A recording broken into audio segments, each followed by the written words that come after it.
PIL होदों बेयो मा गोरोन्थि जादों बेखौथ' बिथांमोनहा साबायखरसो होनांगौमोन नाथाय साबायखर होआलासेनो बिथांमोना बे सानसुमैफोरनि बे दैदेनगिरिफोरनि माबाखौसो मुसुखा बानायनानै सावदों बेयो जोबोद अयनाय जादों जोबोद लासिंसिं जादों दिनै प्रमद माने दिपेन बर'आ माने जोंनि सानसुमैफोरखौ जोंनि दैदेनगिरिफोरखौ मुसुखा बानायनानै सावनो जि मोनसे बिथोन होदों दिनै जों बुंगोन दिपेन बर' नोंथाङा सासे एबसुनि दैदेनगिरि जानानै मोनसे फरायसा आफादनि दैदेनगिरि जानानै दिनै गावनि हारिनिनो सानसुमैफोरनि मुसुखाखौ सावनो होदों नोंथाङा लाजिदोंना लाजियाखै दिनै मंगलसिं डक्टर मंगलसिं हाज'वारिनि रुजुनायाव नोंथाङा मा जिख्लाबसे माने रुजुथाव नोंथाङा खामानि मावदों दिनै दिन'नाथ बसुमतारीनि रुजुनायाव नोंथाङा मा जिख्लाबसे खामानि मावदों जाथि फोथांनायनि दिनै चन्दन ब्रह्मआ BTC सुक्ति खालामनायनि जरियते बर' हारिनो जि मोनसे अबदान होदों नोंथाङा बिनि मा रुजुथाव खामानि मावदों दिनै खाम्फा बरगयारिया BTC सुक्तिनि जरियते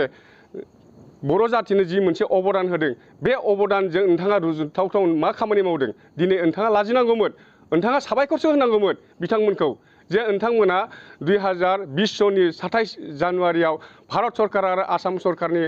खाथियाव जातिखौ बन्दक होनानै दिनै नोंथांमोना लिडार जानो नागिरदों बेयो जोबोद लाजिथावथाव बर' जातिनि गेजेराव नोंथांमोनासो कलंक बर' जातिनि नोंथांमोनासो मोनसे साफा बियाब नाथाय चन्दन ब्रह्म खाम्फा बरगयारि डक्टर मंगलसिं हाज'वारि दिन'नाथ बसुमतारी मोनहा सानसुमा खुंगुर बैसोमुतियारि मोनहा बिथांमोना थरसे अलंबार जानानै दङ गतिके बिथांमोनखौ जों जेब्लायबो सनमान होनांगोन बिथांमोनखौ जोङो जेब्लायबो सनानि आखरजों जों लिरना दोननांगोन नाथाय नोंथांमोना जि मोनसे मैयानि दिनाव खामानि मावबाय बियो बर' जातिखौ सारा आसामाव सारा भारतआव लाजि फोनांनाय खामानिखौ नोंथांमोना मावबाय दिनैनिफ्राय नोंथांमोनखौ बे मिडियानि जरियते आङो बुंनो सानदों नोंथांमोना बेबायदि खामानिनिफ्राय बेबायदि अगेन लाजिनांथाव खामानि मावनायनिफ्राय नोंथांमोना गोजानाव थानांगौ आरो जोंनि बर' हारिनि दैदेनगिरिफोरखौ जेब्लायबो मान होनानै सनमान होनानै नोंथांमोना जाति सिबिनायनि खामानिखौ मावनो थाखाय आगान सुरनांगौ जितु हाइकर्टआव PIL होनाय जादों बेयाव BTR एकर्डनि हेंथायै होनाय जायाखै बेयाव माखासे स्पेसिफिक माने क्लजफोरनि एगेन्स्टआव PIL खौ होनाय जादों बेयाव उल्लेख दङ जे क्लज 3.1 पारा 2 क्लज 3.1 नि पारा 3 दा मैया जिथु घटना जादों जे जोंनि माखासे गिदिर दैदेनगिरिफोर सानसुमैफोर लोगोसे BPF नि दैदेनगिरि माने मोनसे समनि आसामनि केबिनेट मन्त्रि चन्दन ब्रह्म BTC नि बारग' गाहाय मावफुं सोद्रोमा खाम्फा बरगयारि बिथांजों लोगोसे मोनसे समनि माने बर' हारिखौ दैदेनबोनाय माने दुलाराय बर' फरायसा आफादनि आफादगिरि जानानै बर' हारिखौ दैदेनबोनाय बड'लेण्ड आन्दलनखौ दैदेनबोनाय सानसुमा खुंगुर बैसोमुतियारि दिनै बर'नि मुंदांखा लिरगिरि पद्मश्री बिमुं मोननाय डक्टर मंगलसिं हाज'वारि बर'निनो सासे गिदिर आरो सासे लिरगिरिबाव दिन'नाथ बसुमतारी लोगोसे गोबां बिदिनो जोंनि गिदिर दैदेनगिरि आरो सानसुमैफोरनि मुसुखा बानायनानै एबसु आरो UPPL जि सावबाय मुसुखा सावबाय बे मुसुखा सावनाया जोबोर अयनाय जादों बिथांमोनहा बे दैदेनगिरिफोरखौ बे सानसुमैफोरखौ जोलैनि हांगार होननानै बुंदों जोलैनि हांगार बिथांमोना गमामायैनो जोलैनि हांगारब्ला नोंथांमोनहा बिथांमोननि माने मुसुखाखौ सावनानै सना फिथर जाबाय नामा नोंथांमोना रुपा फिथर जाबाय नामा नोंथांमोनखौ आङो थोंजोङै सोंनो सानदों नोंथांमोना जुदि गावसोरखौनो अलंबार साननानै लादोंबा हाथरखि जुदि साननानै लादोंबा दिनै नोंथांमोना बिथांमोननि खामानि मावनायजों आरो नोंथांमोननि खामानि मावनायजों बेसेबां पार्थक्य दिनै जाय बिथांमोना गुवाहाटी हाइकर्टआव PIL होदों बेखौ मानि थाखाय होनो गोनां जादों जे 2020 सननि 27 जानुवारियाव जि BTR एकर्ड जादों बे BTR एकर्ड जानायनि गेजेरजों जि 2003 आव जोङो BTC एकर्डनि दारै बर' हारिया गावखौनो माने खुंनायनि जि मोनसे गोहो मोनदोंमोन बे गोहोखौ दिनै आसाम सरकारा दिनै BTR एकर्डनि थ्रयै माने गावसोरनि आखायाव लांफिनदों 40टा डिपार्टमेन्ट बिटिसिनो होखाबायमोन बे 40टा डिपार्टमेन्टनि गेजेराव 16टा डिपार्टमेन्टखौ दिनै आसाम सरकारा गावसिनि आखायाव लांफिनबाय माने डिसिनि थ्रुयै दिनै बिटिसि एकर्डनि जरियते जोङो 3082टा गामि दिनै बिटिसियाव जोंहा हाबखाबाय नाथाय बिटिआर एकर्डनि थ्रुयै मा खालामनो नागिरदों जोंनि नैबे खोलाहा जिथु माने सिमायाव थानाय गामिफोरखौ दानख'नायनि मोनसे लामा होदों बेहाय गोबां जोंनि बर' गामिया माने बर' माने सुबुं अनजिमाया गुबुन हारिनिख्रुइ खम माने माबा दङ अनजिमा दङ बैफोर गामिया दिनै दानख' जानायनि लामायाव थांगासिनो दङ बेखायनो जाहाथे जोंनि हाबखानाय गामिफ्रा बिटिसिनिफ्राय माने दानख' जाया बिनि 1 पारा 2 क्ल'ज 3.1 नि पारा 3 क्ल'ज 3.2 क्ल'ज 3.3 क्ल'ज 3.4 क्ल'ज 4.4 क्ल'ज 7.2 आरो क्ल'ज 8.1 बे माखासे स्पेसिफिक क्ल'जनि एगेन्स्टआवसो माने पिआइएलखौ होनाय जादों नाथाय कमप्लिट बिटिआर एकर्डनि एगेन्स्टआव पिआइएलखौ होनाय जायाखै दा बिथांमोना खिन्थु एबसु आरो इउपिपिएलनि मानसिफ्रा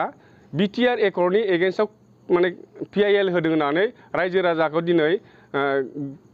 गोरोन्थि लामाजों दैदेनलांनो नागिरदों नाथाय बिथांमोनखौ जोङो खावलायनो लुबैयो आं खावलायनो लुबैयो जे रायजो राजाखौ खुनुदिन मिसलिड खालामनाङा गोरोन्थि लामाजों दैदेननाङा जिहेतु स्पेसिफिक माखासे क्ल'जनि एगेन्स्टआवसो पिआइएलखौ होनाय जादों गतिके बिथांमोना बे मा ग्राउन्डआव नैबे स्पेसिफिक क्ल'जनि एगेन्स्टआव होनाय जाखो बेखौ रायजो राजानो गोथोङै फोरमायथों नाथाय जाय बिथांमोनहा